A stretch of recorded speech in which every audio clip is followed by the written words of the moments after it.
Angie is going to ask you, is going to prompt you to continue. I guess you already know how this works, I'm sure. Yeah. Okay, so we'll let's get started, and I'm sure folks will continue to trickle in.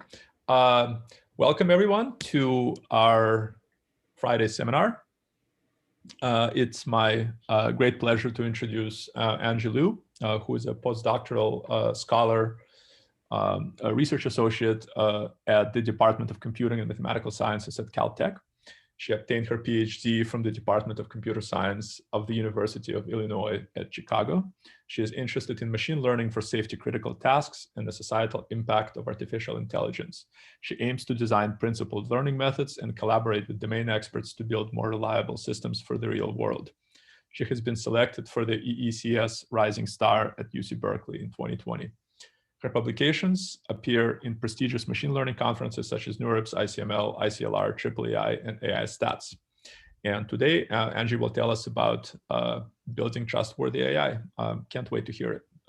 Go ahead, Angie. Thank you so much for coming. Thanks for the introduction. Thanks for having me. I'm Angie. I'm a postdoc in Department of Computing and Mathematical Sciences at Caltech. Today is my great pleasure to tell you about towards trustworthy AI, provably robust extrapolation for decision making. We all know more and more machine learning algorithms are being used on high-stake applications that concerns significant societal impact and human safety. For example, self-driving car perception is heavily dependent on AI and machine learning algorithms like image classification, object detection, and segmentation. Control experts are also trying to use data-driven methods to model unknown dynamics in dynamic and control systems. Applications include safe control for the drones or safe planning for the spacecraft. However, off-the-shelf machine learning algorithm cannot be directly used in these applications. And there are mainly two failure modes. The first one is the data usually violate our assumptions. In traditional machine learning, we usually assume training data is a good representation of the testing. So usually have training input in the model and then test on the same distribution. However, in the real world, you may have very clean images for training, but then the real cases gives you blurry and noisy images. Another example is this famous seam to real scenario. It's very easy and convenient to label data, to collect data in synthetic domain, then dealing with noisy real-world images. So we want to learn from synthetic and adapt to the real domain. There's this gap between training and testing. It's called distribution shift or domain shift problems.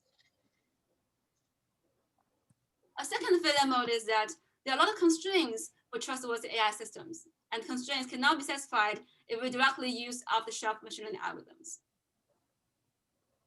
For example, if you want to land a drone, you want it to land smoothly. That means you want it to land to the ground with low velocity.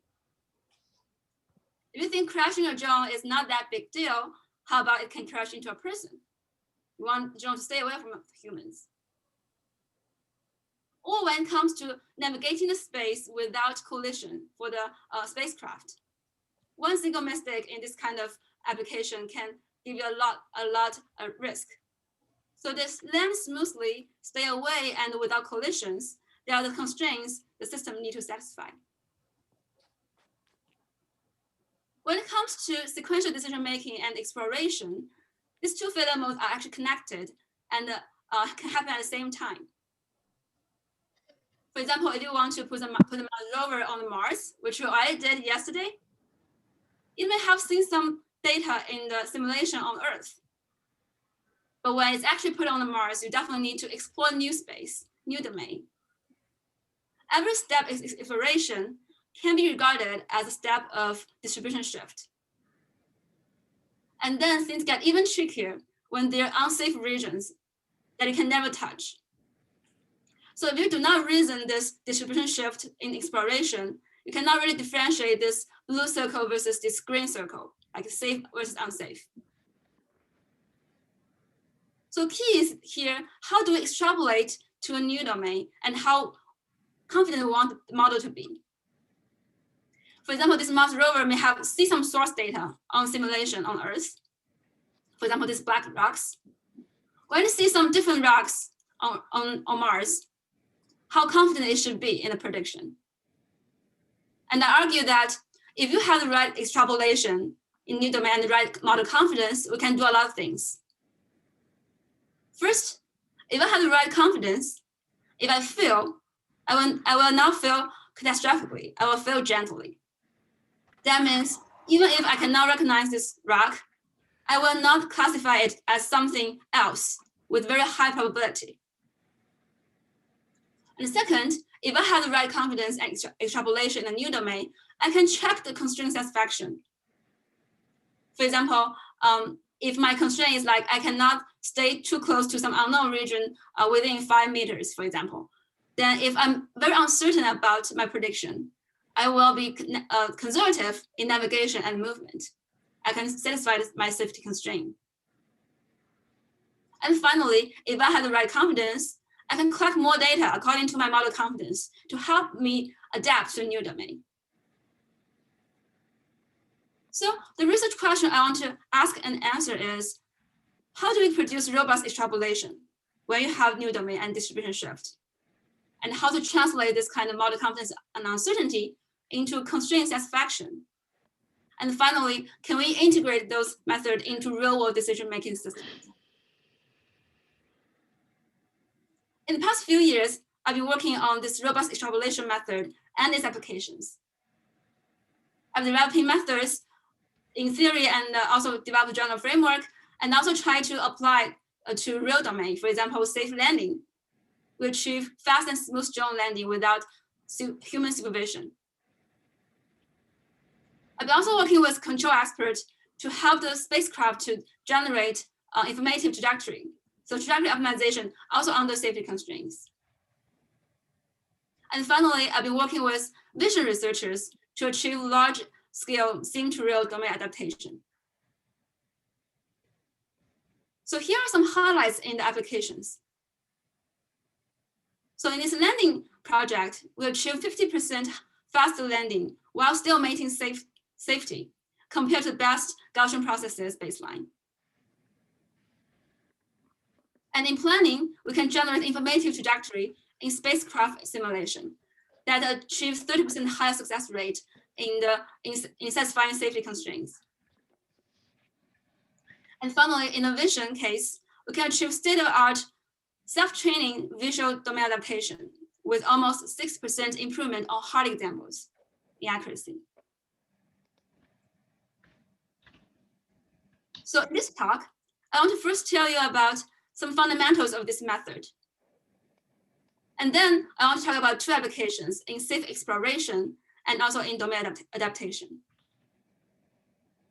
And finally, I want to tell you about the future directions I'm interested in.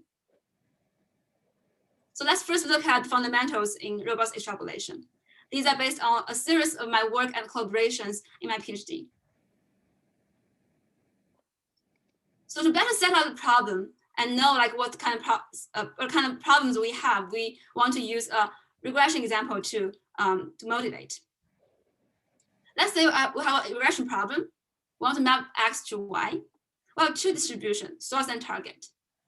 Assuming these blue dots are our source data, then it's very intuitive to actually train a linear regression model and generate this kind of uncertainty. The dashed lines are the 95% confidence interval. However, when you see the ground truth and also see the target data, it can be something like this. The green triangles are your target data, and the red line is the ground truth. You can see actually for the point in the target, the gap between your prediction, which is your naive extrapolation to the target domain, versus this ground truth is very large. Imagine how bad it can be when it comes to safety critical applications. So a better solution may be something like this. So that means in target domain, when it's farther from the source, you have a larger confidence interval. And let's see why it's better. In this case, given label source data, by label, I mean you have both an X and a Y. And Also given the input source and target distribution. You can assume you have distribution, or you can estimate from some unlabeled source and target data.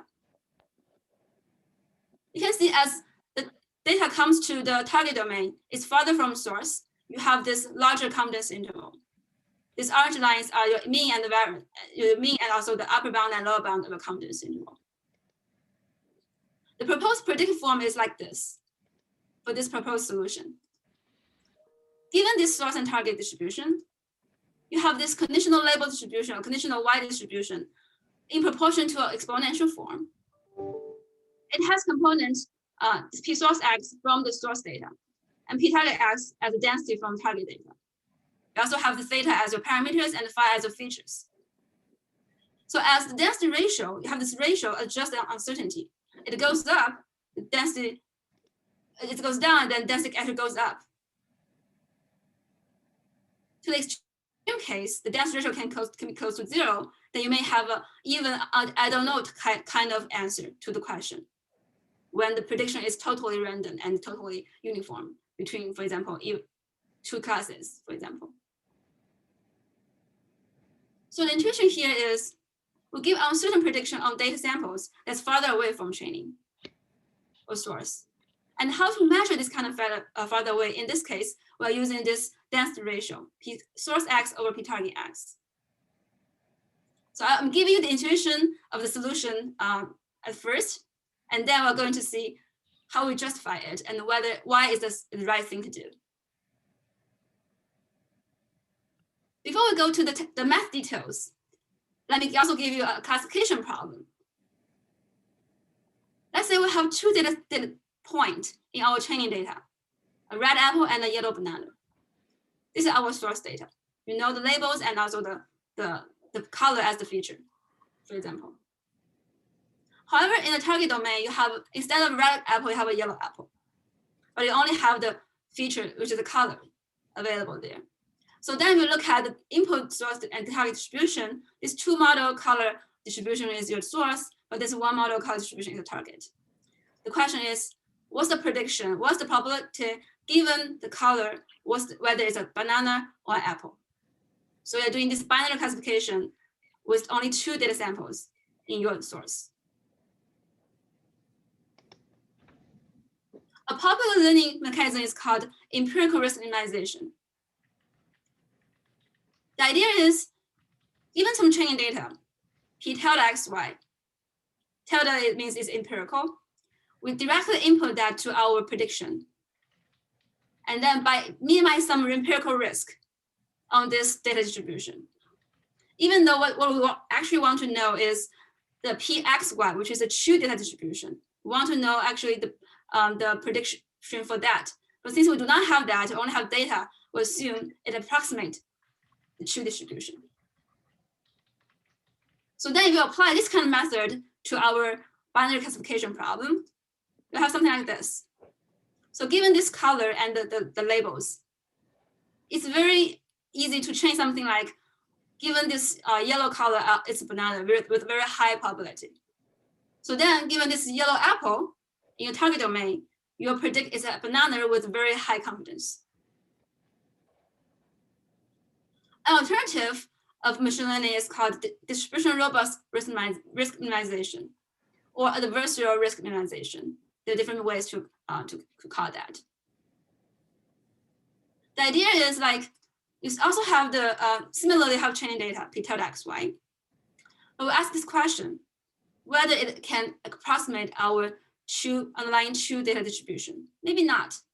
So let's to be safe and do not assume that. However, we can at least extract some features, statistics from it, from our training data. We then input these feature statistics into an adversary who can perturb the data distribution when it's play a game with a predictor. So the idea is then the adversary perturbs data distribution while satisfying the constraints from this feature statistics. Then the definition of robustness, we're talking about robustness here, is the predictor achieves its best payoff or equilibrium when play the game with an adversary. who is compatible with training data. So the adversary has access to training data and also its feature statistics, but the predict does not. When the predictor achieves an equilibrium with that, it can say it's robust to the worst case possible model that's satisfying the training data constraints. Let's take a closer look at math. So in math formulation, we write out this min-max game, this game between predictor and adversary is something like this. Assume P is the predictor, Q is the adversary. P is trying to minimize, sorry? Is there a question there? No, I don't think so. I think maybe somebody unmuted themselves. If you're, please mute yourself unless you have a question, everyone. Okay, so yeah, thanks for that. So P is trying to minimize the loss function and Q is trying to maximize the loss function. But then Q cannot do that in a free way. It needs to satisfy the constraint from training data. And this distribution is this, according to our binary classification, is this like label source data will provide this kind of constraints as a phi chain in this case for the Q1 given X. And at the same time, the loss function you care about is also defined on the same source data or training data distribution. P chain X is about this two model color distribution. So they are aligned, they are at the same distribution. What if they are not in the same distribution? And what if we care a different loss function? For example, we care the target loss function. So when there's distribution shift, we still have this kind of min-max game. But difference is here is this phi source is based on our constraints on source data. But then this loss function, in this case, is not based on source data anymore. We directly minimize loss function on target or on test, even though we do not have any test label data. So the recipe for using this kind of framework is something like this. We first need to choose a loss function. What kind of loss we care about? And certain loss function can be easier than others. And second, we need to choose the constraint, which is very important. That's the one that constrains the adversary, the freedom.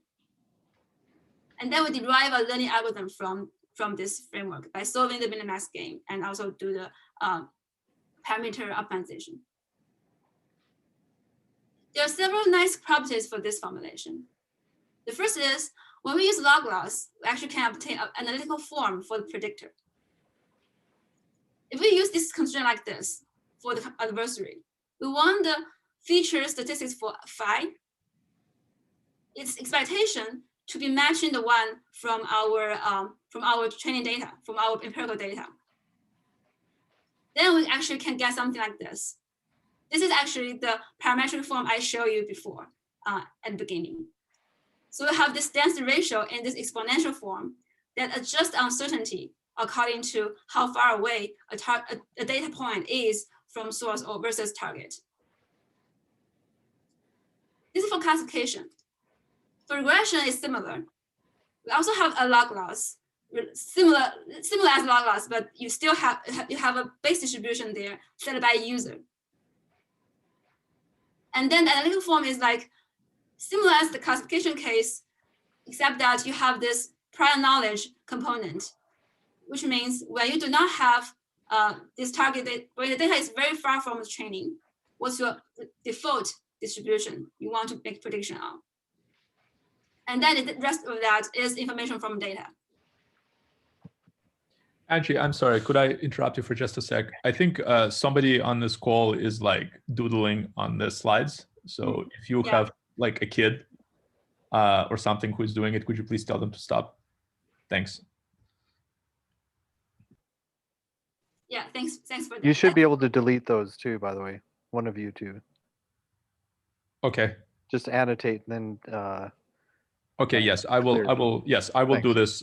Sorry for the interruption. Okay. Yeah. Sure. No problem. Thanks. Yeah. I was confused. I thought whether there's a question before. So yeah. Thanks for like doing this.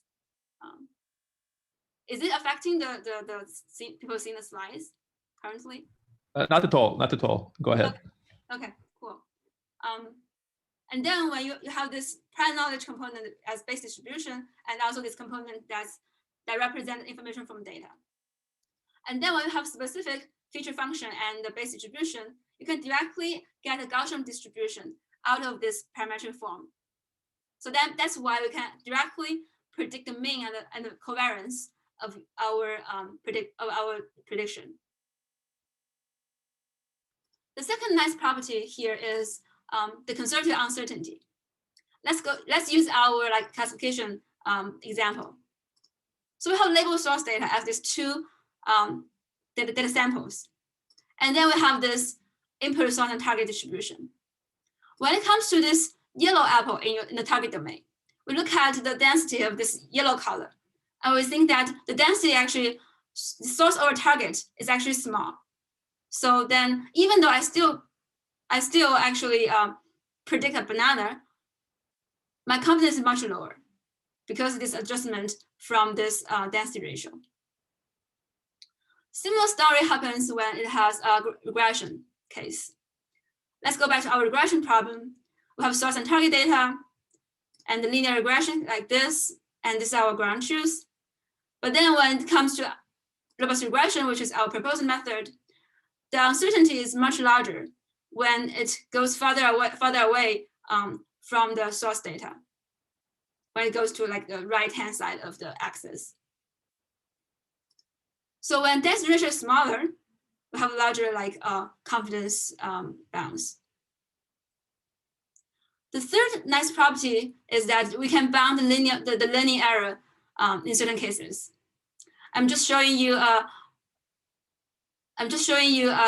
example when the model is a linear. So the left-hand side is the expected loss, L2 loss in the regression case. When the model is linear, we can bound the expectation using upper bound on estimated density, upper bound on the density ratio, the slack in the constraints, how tight we want the constraint to be, and also some upper bounds of the parameters and the features. And you may think this density ratio actually can be very large when the target is very far away from the source. So that's true. But in certain cases, when we're doing, for example, exploration, we can choose our target. Then it's sometimes can be controlled closely using our exploration policy, which we'll talk actually in the application case. So then the general takeaway for this section is we give uncertain prediction of data samples that's farther away from training, unless being told not to, given prior knowledge by the user. That means if we have some prior knowledge thing to say that even the data is far away, I can still give very confident, it's still safe to give confident prediction. We can do that by setting this base distribution. Unless, if not, then by default, we will be very uncertain. And density ratio will adjust our uncertainty. Angie, could I ask you a question? Sure. So I would have expected the upper bound to be such that if the probability of the source is equal to the probability of the target, it reduces to classical results. And otherwise that it depends on the distance between the two, maybe a KL divergence or something like that. Could you just comment a little bit on the meaning of different parts of your bounds and explain them in the context of the distance between P target and P source? Sure. So you're correct. So if we have, for example, for the ID case, we can actually still have using this min-max framework, but then everything will just reduce to, for example, logistic regression or CRF, kind of you have the same exponential family. It's just you do not have this density ratio or density ratio equals to 1. So it's a special case kind of in our setting. So then in this case, W will be, for example, 1, right? And then you still have this slack because this slack will be translated into regularization in the general case. That means if you have a slack that's very large, then you have actually a large regularization on the parameter learning case. So slack will still be there. But then the first part, the base distribution, is also, you can also think that if you have some prior knowledge, say what's my prediction. It's similar like a Bayesian case. You have a prior. then this also will be, you can also set that to be a very confident one, then this part will be very, very small, so that even disappear. For example, if you think I want to totally focus on data, but do not incorporate any prior knowledge, that part will just also disappear. Yeah. And quickly, the second question is, in the case where p-target is equal to p-source, these type of results exist not only for linear models, but also kernel-based methods and some types of nonlinear models. What is the key difficulty or limitation that allows you to do this analysis only for linear models in this case? So actually, no, I'm just showing you one example in linear case. But we can also prove that for kernel methods. For example, we also have one bound for the deep learning case when we use like the Lipschitz constant of the deep learning model. So it is the case if you have different models, then you may need to use different, for example, radical complexity and the bounds for that to incorporate in the model. I'm just, for simplicity, I'm showing the linear case to you. Yeah. Great, thank you. Yeah. So this is actually the end of our first section. So after some of the fundamentals, I want to show you some applications for the method. The first one is about safe exploration. So in this case, we are actually facing a problem with how to land a drone, or you can also generalize this to how to land a Mars rover. There'll be similar connections there. So landing a drone is not that easy task. I'll show you two examples. The first is like a very smooth one, and the other one is like a very aggressive one that you touch the ground with very high velocity. And we want to achieve this smooth landing. Then there's this question, like when the drone is very close to the ground, you have this complicated dynamics between this drone and the ground. It's called ground effect. So it's even hard to actually model this kind of dynamics using physics models. So we want to get help from some data-driven method. So we kind of propose this mixed model of dynamics.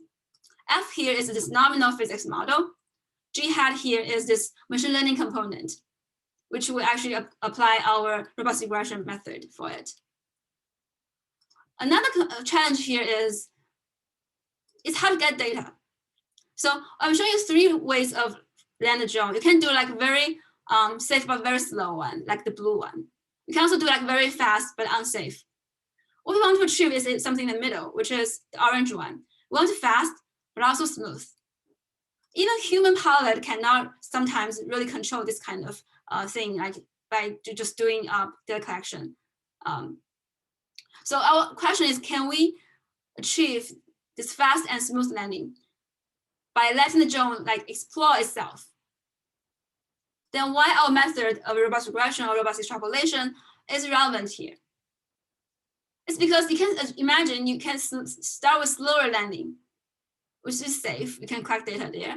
But then when you explore to the faster and faster, even faster domain, you're actually looking at this distribution of the state changes from slower to the faster region. And then you actually know that there are some unsafe cases, like if you get too fast, then it touches the ground, and then you can break with too high speed, and then you can break your device. So if you are too aggressive in exploration and overconfident there, you may collect data with too high speed that is not working with your current learning model. So then another reason is like there's naturally covariant shift in dynamics learning when we have exploration. We have this problem like mapping a position, velocity, and orientation to ground truth, or to ground effect. The ground truth model for ground effect, I know there are 2 ground, but they're ground in different meanings. Ground truth of the ground effect model is actually not changed. It's just you see slower data at the beginning, but then you need to explore to the faster domain in the exploration. So only input data distribution is changes. So by applying our model to this kind of safe exploration problem, we design this kind of learning and the data collection pipeline. So we started with a initial model, And then we start with a pool of trajectories that's designed before. We make predictions using our model on the pool, and then check the safety. We only query data when the current model think this trajectory is safe. And then we query the safe data that minimize your landing time and execute in a controller. And then after that collected, we input that, augment our original source data or training data, and retrain the model. Then the question is, like, how do we check safety? Luckily, we actually can reason how the learning error is translated into tracking error. I'm showing this result that says the trajectory will exponentially converge to some ball around your desired trajectory. And the size of that ball is related with some constant with parameters in the controller and your maximum learning error. And why this dashed line is called worst case tracking trajectory is because it's based on the model that's robust to the worst case possible data, possible model that's satisfying the data. So based on that, we can actually call that the worst case tracking trajectory with the current model. So only when the worst case is safe, this design trajectory is safe. One note to pay attention to is we're using a feedback linearization controller, so that the constant in this controller is some parameters in this feedback linearization controller. So we use this to check the safety. Let's see how it works in a simulation. In this case, our safe condition is we do not want the drone to touch the ground with velocity higher than 1 meter per second. And you can see that in the first epoch, when there's no learning at all, the data, the drone actually is hovering, cannot land and hovering in the air because of the ground effect. But after we learn for 10 epochs and the data collection for 10 epochs, we can achieve this fastest landing in time 1.6 seconds. The red region here in the face plane is actually showing you this speed region when it's higher than like 1 meter per second. These are the unsafe region. And you can see that our trajectory will stay away from those unsafe region. We also converge to the fastest landing in our trajectory pool in 10 to 15 epochs. We compare to the Gaussian process method, which is very popular in the learning to control community. And we figure out that actually GPs are very brittle in high dimensions due to poor choice of kernels and priors. We compare to different GP models using different kernel parameters and see that our method has a large significant improvement in landing time. Another application I kind of want to just introduce briefly, but still in this safe exploration scenario, is this safe planning project. So spacecraft, when we want to explore interstellar objects and long-term, long period comets, sometimes we want the spacecraft to move close to some small body in the space, but do not crash into them. So the idea is like we still also want to learn some dynamics, unknown dynamics in the space, but then we want to also design trajectories that's safe to navigate close to some object. So it's a very similar problem as this landing one. The idea is we want to design an informative and safe trajectory with some given risk of constraint violation for safe exploration. We want to move A to B by avoiding some collisions. For example, these are our safety conditions in the middle, and also at the same time learn the unknown dynamics. So we designed this kind of end-to-end formulation for safe exploration.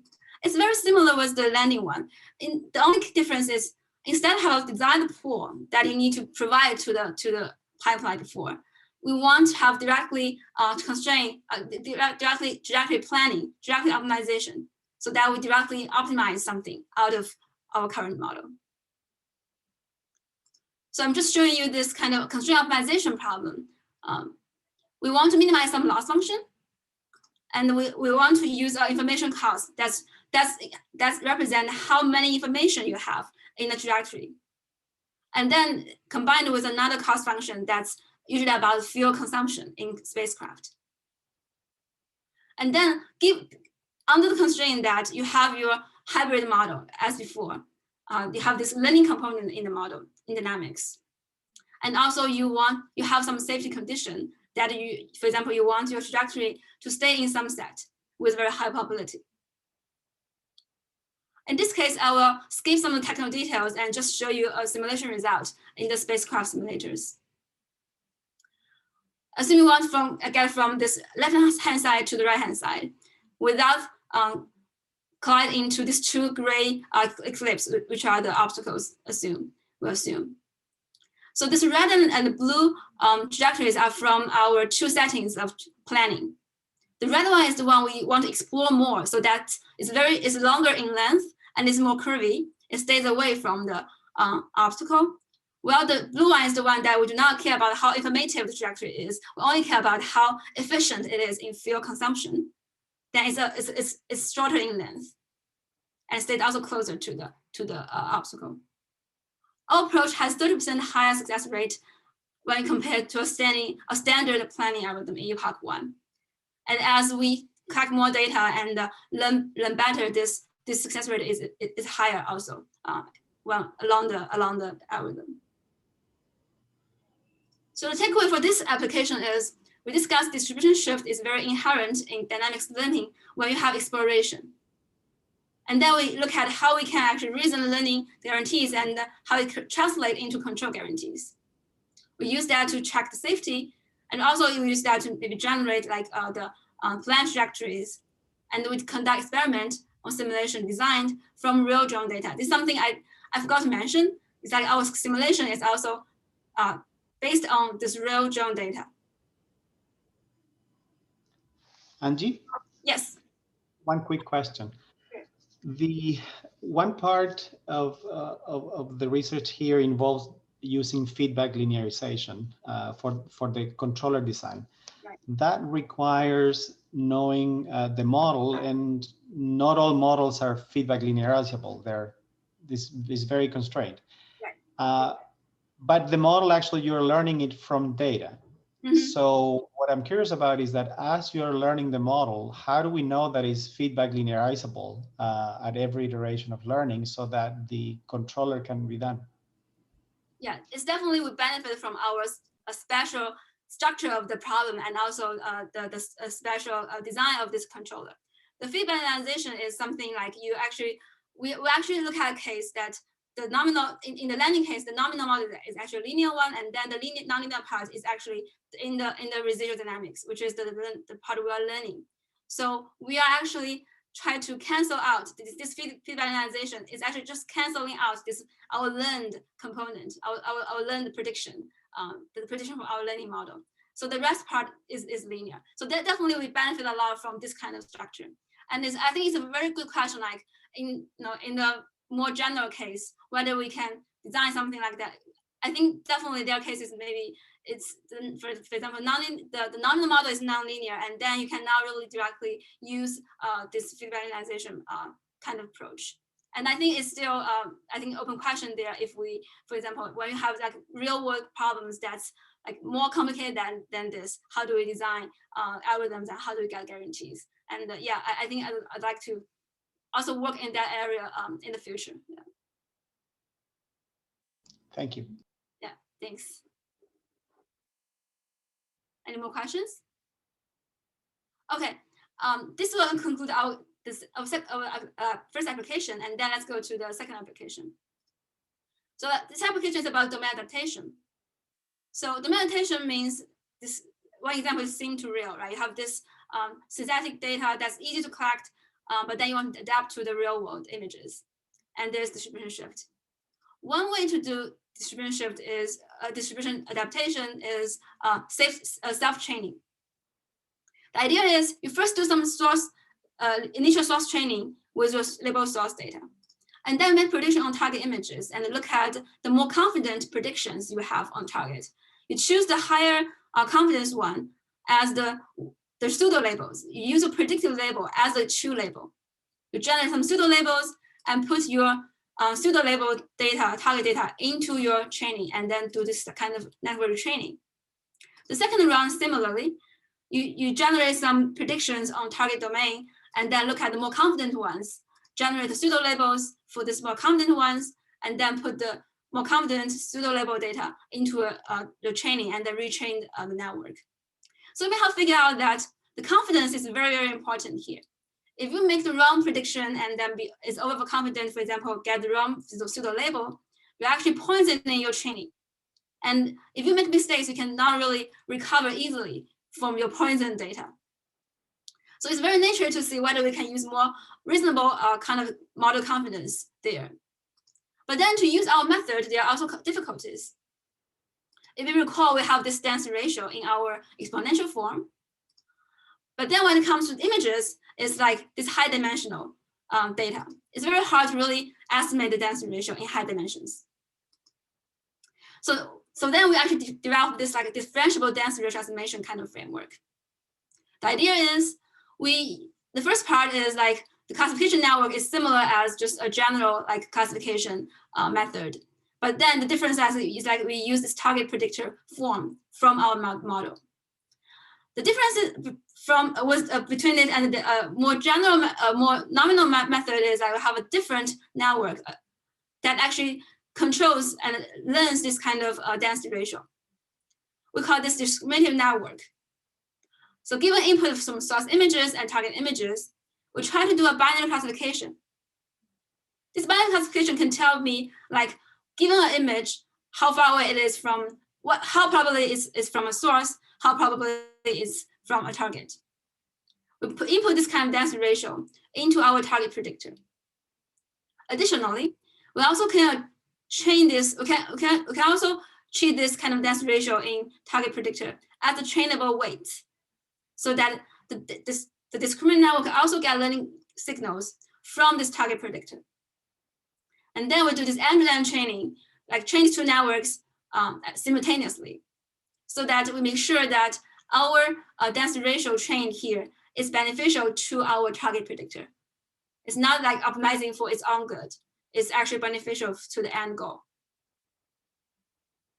So let's see how it works in the practice. So we compare a method, which is called DRST, with two nominal self-training method. And our method actually achieved the state-of-the-art self-training domain adaptation result. And we figured out that actually the red one is very close to the gray one when it comes to the 20 epochs. So we want to know like what actually happens in each examples. So we can actually zoom in on the harder example to see what's the result there. By harder examples, I mean the data is farther away from source. We can actually look at our density ratio, this source over target density ratio. If the ratio is small, then that means the data is located actually farther away from the source. By looking at specific problems, specific examples like this, we can see the gap of the accuracy is even larger on the hard examples. So actually that is the power of our method. So the smaller the density ratio is, the harder the example is, and we have a larger gap. And finally, there's also another good properties of this method, which is it can interpret density ratios. I'm showing you two examples of railway in the target domain. And also I'm showing you the source domain railway in the right top.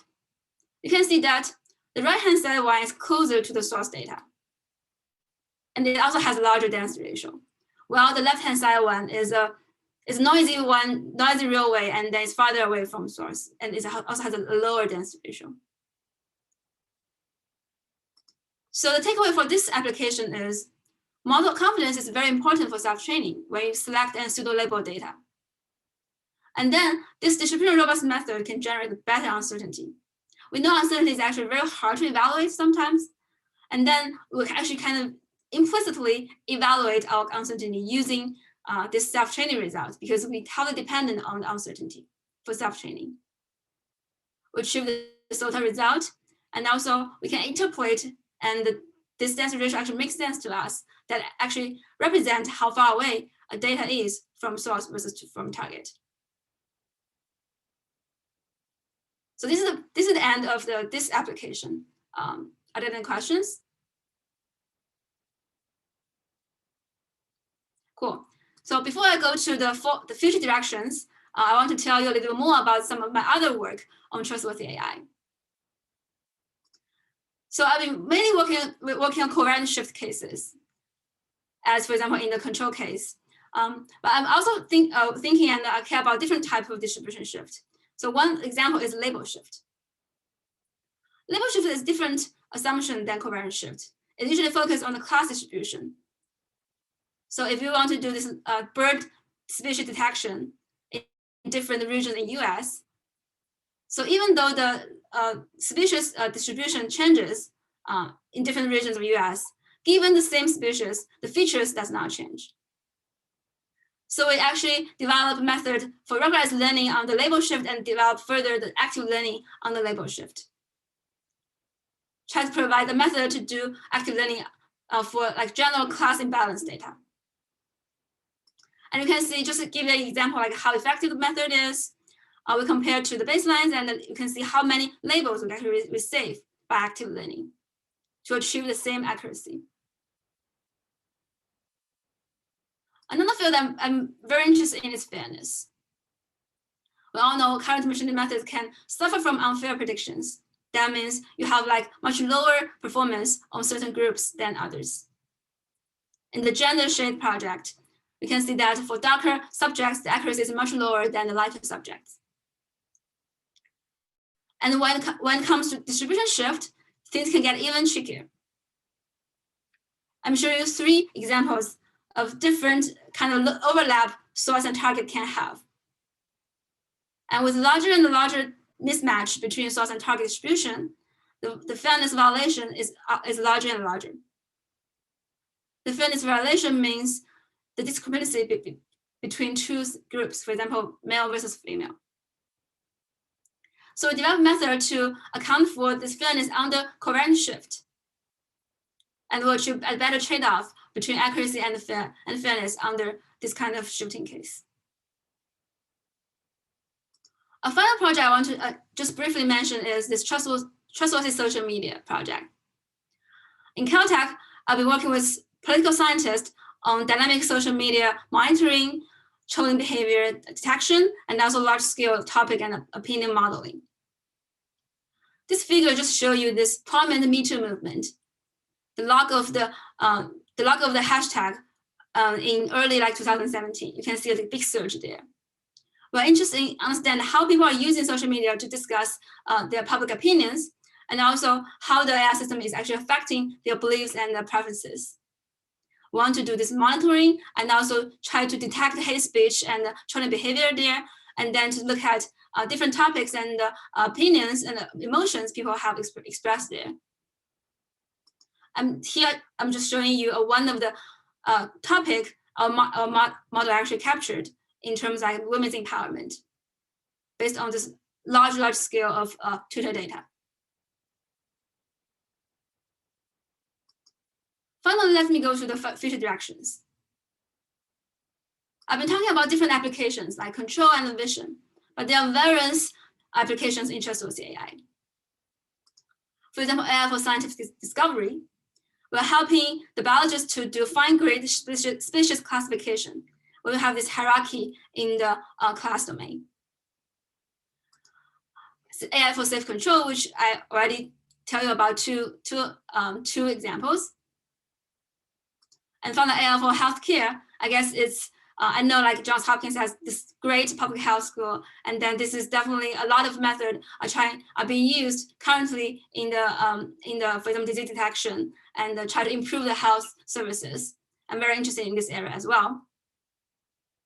Recently, I've been working with doctors in the Huntington Hospital in Pasadena to try to help early detection of Alzheimer's. So to better work on those various applications in trustworthy AI, there are several challenges here. The first challenge is like we need to further develop the fundamentals. I'll just give you 2 examples. First one is like when we have high dimensional data, how do we learn representation learning and also do domain generalization and uncertain quantification? Currently, our method can suffer from this simple change of this background. For example, count on the grass versus cow on beach. And then I think if we can incorporate some causality-inspired learning techniques to help us figure out what's the causal features there, we can actually achieve better and more robust domain generalization and uncertain quantification. More specifically to our method, when you look at its constraints for the adversary, if you use the causal features to constrain that, you can avoid this over pessimism in the generalization. A next example I want to give you is this distribution shift in the closed loop systems. In many systems now, we have a learning component there. But then there's interesting dynamics of distribution shift. You can imagine when you deploy a policy in the real world, you're actually changing the real world. And then for the next round of learning, you're actually facing a different distribution. So there are interesting problems like off-policy learning, off-dynamics learning, and also current shift in imitation learning kind of problem there. And also we need to reason when we have a learning component in the system, how we can get end-to-end guarantees. Because the error actually will propagate into different components of the system. Another challenge I want to talk about is, in terms of to better work on those various applications, we also need to further study human interactions. Humans are actually the users for many of the AI systems, and then we're actually affected by the result that we see from the AI systems. So when you have human in the loop, what should we especially account for? For example, are we reinforcing our bias by providing our feedback to the loop, and how our beliefs and preferences affected by the result of AI systems? How can we better align our values and objectives together with the system? So there are a lot of ethics-related questions and also psychology-related questions, and how do we get a better, for example, interaction and more unbiased interaction? So I think we should collaborate with social scientists to understand this better. So the main takeaway for this talk I want to give you is the first, dealing with distribution shift is in a principal way, is very essential for building future trustworthy AI system. Hopefully I have convinced you that distribution shift is everywhere, it's a very important problem, and then we should deal with it in a principal way. And specifically for the method we talk about today, we're trying to quantify the domain gap and try to make sure the method extrapolate accordingly. That will actually help the constraint satisfaction and also obtaining end-to-end guarantees. In terms of applications, we'll talk about safe landing that will achieve fast and smooth drone landing without human supervision. We'll achieve this trajectory generation under safety constraints, and also large-scale sim-to-real domain adaptation. With that, I want to acknowledge to all of my previous great collaborators. I was very fortunate to have been working with great professors, postdocs, graduate students, and even undergrads. I learned a lot from them. With that, I want to thank you for attention, and then I'd like to take questions. Thanks. Great. Thank you so much, Angie, for a wonderful talk. And I know we've had a number of questions during the talk as well, but I think we have time for a few more. And while folks are gathering their thoughts, perhaps I could start with one that's mostly from my own ignorance. So I work on causal stuff, and it's a little bit related to shift. And in causal inference, we have sort of more humble goals, where we have one distribution and another distribution that's different, and we're interested in estimating a parameter in some other distribution. And you could think of the difference as a ratio, like you do.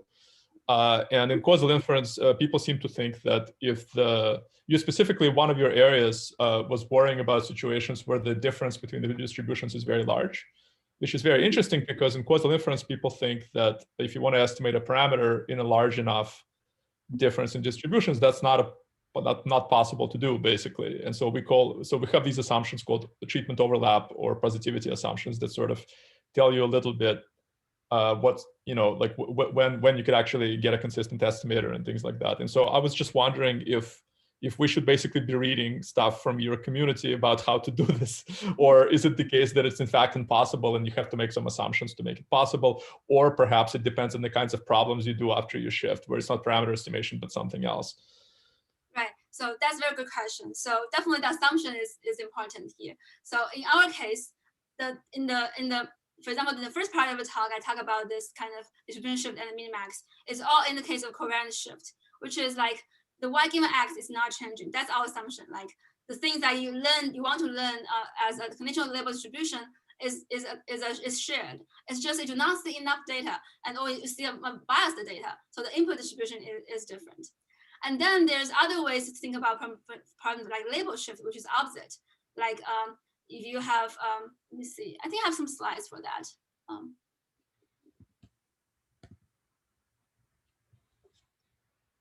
Yeah, maybe this one. So this is just like on which of the variable the shift happens, then you make assumptions there. And definitely there are different ways to think about that. Apart from covariance shift and label shift, you also have, for example, concept drifting, like which is like the y given x, what you're learning is also drifting, which is the case like if you have too large discrepancy, then it's kind of hopeless because you only can depend on, for example, this kind of change is not that large, and then have assumptions like that. There's also like, for example, more like x given y changes, something like that, like conditional distribution change, which is like x given y changes. So I think my perspective is like when you make these kind of assumptions, then you at least have some handles there. Like for example, y given x is not changed, then actually no, when it's shared, then you have some property that's actually invariant. When we talk about the invariance learning, in representation learning, then what's the thing that make you that connect between this source and target? Then you want to be careful there. So I would say, in our case, when y given x is shared, and then p source x is different from p target x, we can kind of use density ratio. And then in the support change case, in the composition, we also need to do something else like this differentiable density ratio estimation to account for this kind of lack of support problem as well. But there are ways to do that. So I think when we cover the causality related learning algorithms there, we also kind of need to make some assumption to see like what's the invariant, maybe for example in terms like how the data is generated, what's the invariant part, and then we can actually use as a handle to like kind of deal with this kind of adaptation and generalization. Yeah. Great, thank you. Raman, I think you had a question. Go ahead. So I had a question regarding the learning bound you had for linear models, I believe. Can I couldn't quite understand the bound. Can you help me parse that? Sure. Let me go back to that slides. Yeah, this one. Yes, property 3. So yeah. So what's on the left hand side, you're basically looking at what's the expected loss with respect to the squared loss, the expectation with respect to the source population. So the left hand side is actually the expected target loss, right? In oh yeah, the target population. Sorry, right? Yeah. Okay, thanks. Yes, target, not the source. And the right hand side, a lot of different terms. Can you? I lost you earlier, so sorry about that. The big W here is the upper bound on the true density ratio. So that's assuming that there's some true density ratio. Because in this case, we assume the density ratio is estimated. It's estimated from data. So then there can be another term which is the R case, which is like the upper bound on the estimated density. So estimated density can have some, for example, discrepancy between. I guess what I'm more confused about is that this has nothing on, so you train a model, and this has nothing to. There's nothing on the right hand side that tells me that if I train the model on whatever data I had to good accuracy, somehow that's going to be useful, right? I mean, learning, what often we see generalization is bounded in terms of training error plus some complexity term, right? So that's what motivates minimizing the training error, right?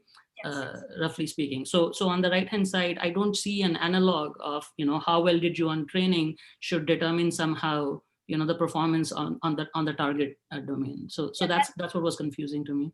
That's a great question. So actually that term is represented in a different way. It's actually there in derivation, but then because we have this covariance shift assumption, like y given x is shared. So actually the first two terms actually together is representing how good you are learning in the source domain.